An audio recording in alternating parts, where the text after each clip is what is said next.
What? Taking a dip at the beach might not be much safer. Experts are warning that sharks will be out and about in force along both the east and west coast over the July 4th weekend. This morning, the sharks are here. That's the message from marine officials on Cape Cod. A great white sighting already closing one beach this week. And if you see a shark, get the hell out of there. Whether it's the East Coast or the West, shark populations in many locations are on the rise, attracted by the growing population of seals and sea lions. Detections of tagged sharks by receivers in the ocean off Cape Cod rose from about 10,800 in 2013 to more than 169,000 last year. The last fatality in the area in 2018. And just yesterday in northern Florida, a teenager in 5 feet of water suffering serious injuries. The sheriff saying the girl's family member jumped in the water and beat the shark until the juvenile was free. Experts say sharks spend about half their time in water no deeper than 15 feet. They advise you not to swim beyond the steep drop in the shoreline and avoid swimming near fishermen or at dawn or dusk when sharks often feed. Summertime is hitting, you guys, and of course people are in the water hitting the beach, but the shark numbers specifically are on the rise, as you saw there in that report there. But specifically, there was a couple stories of a girl who actually lost her leg tragically. We hear about these things a lot. Well, actually not that much, but the fact that the increase is happening here is putting people on notice. Let's go to details of what happened to her. It's such a sad story. This girl suffered serious injuries Thursday when she was attacked by a shark at a beach in Florida, is what authorities said, continuing a frightening trend in the state that accounts for nearly 40% of unprovoked shark bites worldwide. Taylor County Sheriff Wayne Paget told his affiliate that the girl had surgery and lost her leg, but is expected to survive. The girl was flown to Tallahassee Memorial Healthcare to receive treatment for her injuries, is what the sheriff office said. It's a tragedy what happened, is what the sheriff told. Officials said that it was undetermined what kind of shark attacked her, but witnesses described it as approximately 9 feet long. Geez. Again, so potentially some of the factors that have caused these increases to happen, as you saw, from 5 figures to 6 figures of numbers of sharks that they've seen over a span of time, is potentially climate change, is what some people think.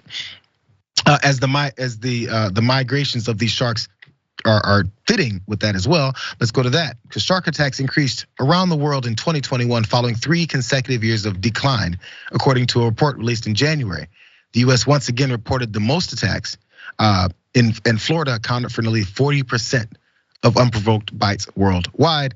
And Florida's led the US and the rest of the world in unprovoked shark attacks for decades. And the trend continued last year, is what they said. Florida had 28 unprovoked bites last year compared to 19 in the rest of the US and 26 total outside of the United States. And their 28 cases represented 60% of the US total and 38% of unprovoked bites.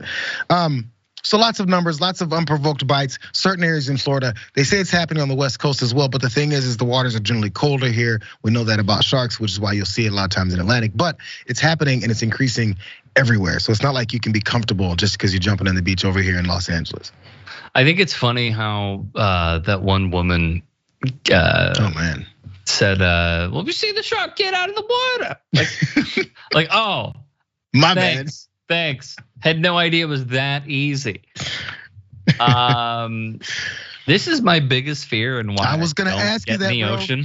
I was gonna ask you that. I don't mess with the ocean. I feel like, joy to the fishies in the deep blue sea, joy to you and me on land. Not a fan of going in the water. Not a fan of like swimming around. Like I get nervous. I've gone surfing twice, I want to say. I was nervous as hell. Not really a fan. I feel like, they have their world and like we have our world, and I think we should just respect those boundaries a little bit more. But I mean, pay heed to Granny's advice. Just like if you see it, you should just. It's like getting out of a car. Just open the door and leave the ocean.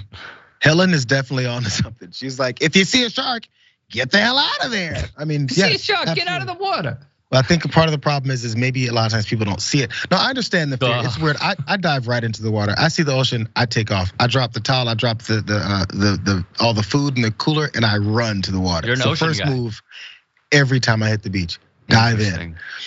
But see, now I have to start thinking about these things because I think John Adirola, his biggest fear is also sharks. In fact, he says I'm not going to quote him because I'm not sure, but I think he definitely would never like to see a shark or anyone else to have to see one again. I real quick. Mm-hmm. The story of like someone jumping in the water and like beating the shark to let go of another human being. I would love to see that video. Like, what is your strategy? We've all heard like, hey, punch the shark in the face. You're in the water. So like your punch, it's not like you're gonna be like a Mike Tyson punch or anything like that. Hit him on the top of the head. Yeah, like I'm just really curious of like, what is someone's strategy to boxing a shark?